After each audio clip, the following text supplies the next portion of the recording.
In the last video, I finished up reassembling this GP800R engine, and now it's finally the time where I can put it back in this jet ski. And so the first thing that I did is clean out the inside of the hull a little bit. Obviously there's a bunch of oil and other things that get thrown around when one of these blow up. So anyway, I try to do the best I can to clean that up. If there's oil sitting in the bottom of the bilge, then I won't know if my engine's blowing up. So it's kind of one of those deals where you want to start from scratch, get everything pretty well cleaned up so that you can kind of maintain this and not just have an oily mess. Let's get the cherry picker hooked up.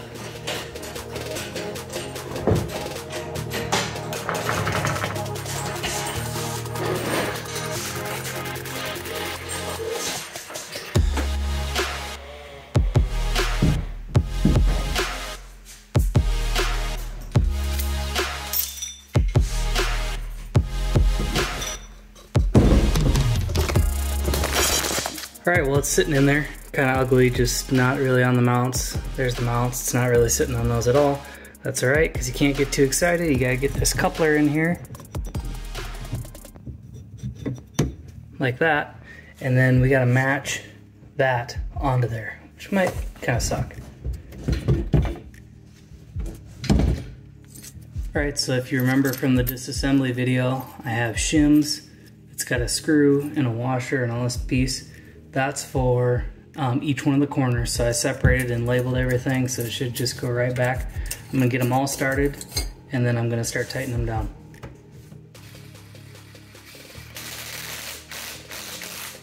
Okay, so the engine's in there, all the mounts are tightened down. Don't gotta go crazy on those, just make sure they're tight. The shims are in there, of course. And so now it's just wiring, things like that. I'm gonna try and get some of these like kind of boring items taken care of. And we'll come back. Starter, can't hardly see. Fuel lines will get tied up, that's not a big deal. And then I'm probably gonna put this main harness that loops around here, probably gonna get that all sorted back in here. I'll just take a little quick brief video after the end of it. But other than that, let's get this baby hooked up.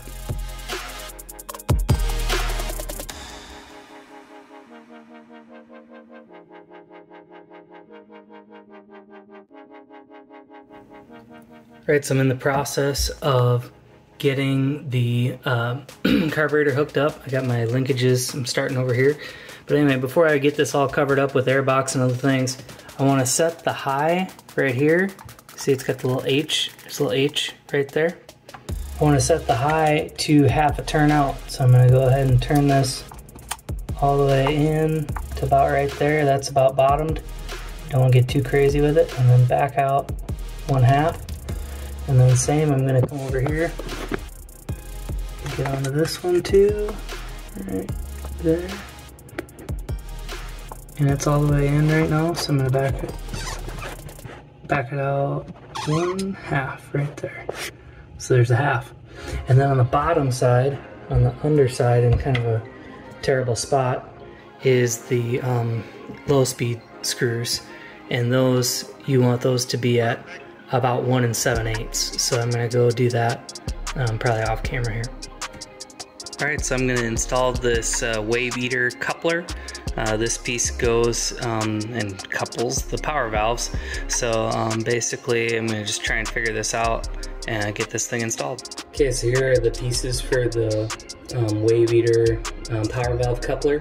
So first goes on the washer. That goes on over here. Like that. Then the spring, like that. And then you want to take this end, the non-tapered end, it has like a little recess for the spring, and get that started on here. Alright, well I'm just about to the point where I'm going to put the first exhaust manifold. It connects underneath the power valve here and here. And it has this gasket right here. You want to notice that there's a pin right here. This hole is the one you want to key off of. That's the only non-symmetric piece. So it goes up like this. That's how it goes up. That pin's on the kind of the upper left of the front side. So anyway, I'm gonna get that going. Not really any way to film that, but 8 bolts, red Loctite, and we'll get it on there. Alright, so I got this manifold put on. It sucks. There's 8 bolts underneath there. It's tough to get a torque wrench back in there to actually get it torqued down. Got that set up. Next thing I'm going to do is come into here, and I got to put this little piece down with these 2 head bolts. Get that sorted, and then I'm going to put the air filter box on. Okay, so the air box is in. There are 2 lines at the bottom of each one of those like manifold pieces. There's a water line for each side. And then I added this little brace on right here. Got my power valve cables all hooked up so that actuator can all work. And then when I was digging around in here, I saw that right here there is a port for where you can grease that bearing. Well, anyway, that hose, this hose that's here now, was gone. It was all broke off, and there was nothing left of it. And then also that attaches to the back of the stinger pipe right here on the far side, onto that barb right there. Well, anyway, somebody had ripped that and cut that at some point, and there was about a 1/2-inch nubbin on each end, so I was missing about 1 foot of hose. So we replaced that. I don't know what hose is supposed to be used. This will work, I guess, for now, so no big deal. And then, yeah, I just have this main large pipe to put in. Kind of sucks, but we'll get there. Also, this guy, and then this cap, I think was here. I think that's capped off, but I'm gonna check over all my old footage, make sure everything looks legit. But yeah, we're real close here.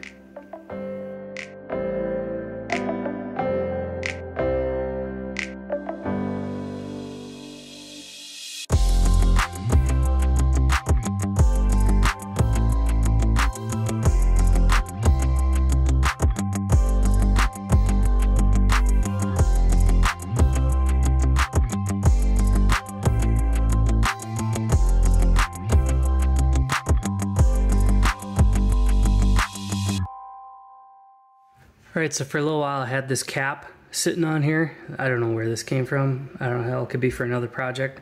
Hard to say, but this line goes here. And then there's another one right here that goes right there. I have a pair of spark plugs here, BR8ES NGK brand. And anyway, if you look here, it's 24 to 28 thousandths is the gap. And the torque is 18 foot-pounds, so we'll get those all set up. The next step here is to just try and crank it over.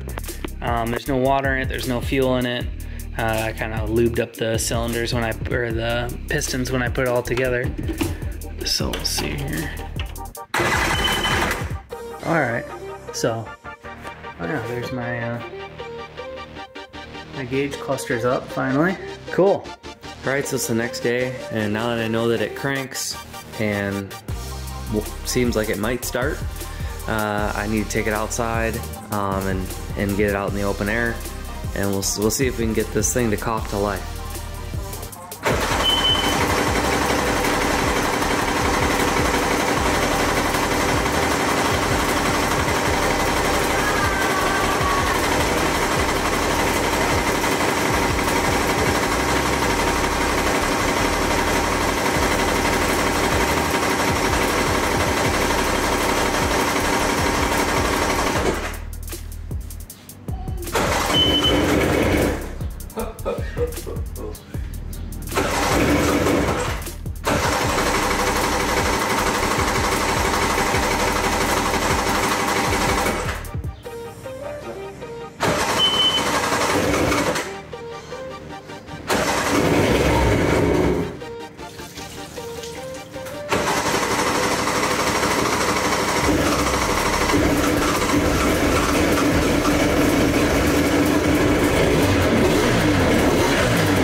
Alright, well my buddy bailed me out big time. I didn't realize you need this goofy adapter. This is a flush adapter that goes for here. I thought it was just a garden hose fitting, but now we can get this thing hooked up to water.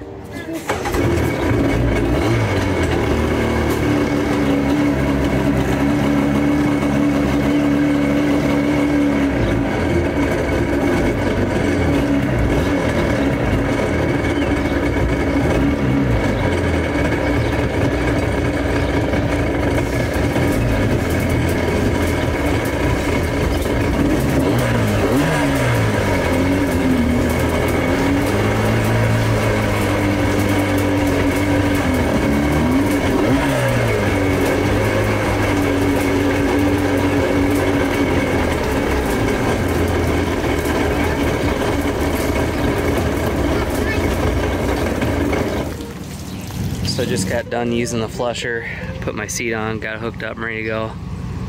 Found this in basically the glove box. So whatever. Alright, well, we're on it. I have to goose the throttle every now and again to keep it moving and not dying.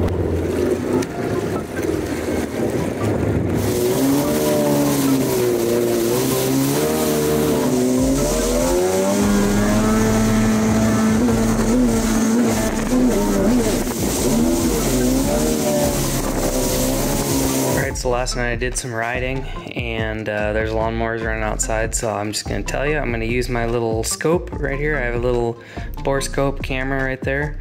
I got my plug wrench, you know, I'll take my plugs out to peep those, and then I also got a compression tester, and nothing's wrong with it. I just want to make sure everything's straight, everything looks good. Just one of those deals, taking it easy, taking it slow. So we're going to check this thing out. Okay, so the jet ski runs. I've established it cruises down the water pretty nicely.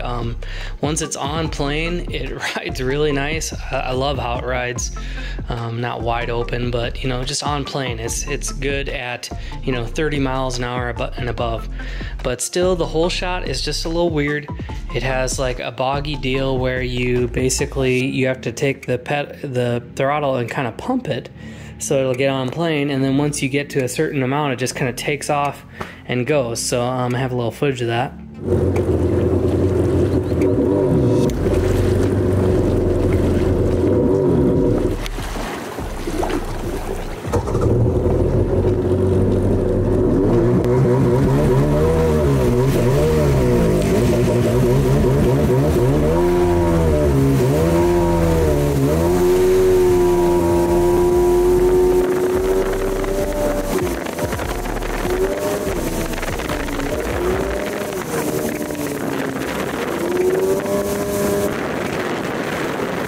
So I'm kind of at my wit's end with it. I'm just like, you know, what do I do? Is it something with the carbs, like whatever? So I ordered an accelerator pump diaphragm first. I was like, well, maybe the accelerator pump's weak.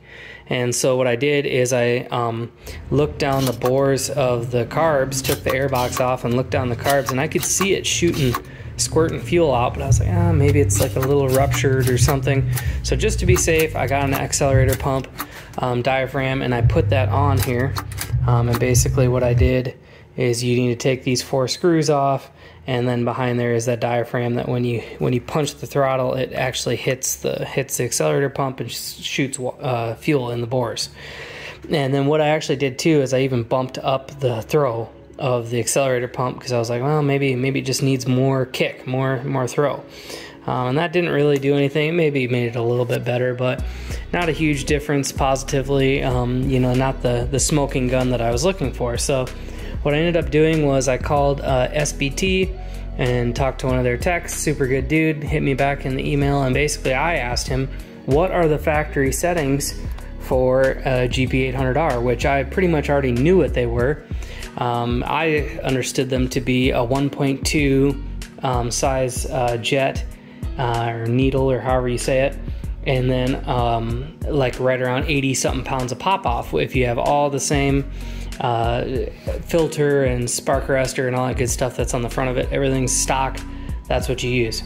And he did not say that. He came back with that I should be using a 1.5 needle and seat combination, and then also the pop off should be like 45 or something like that.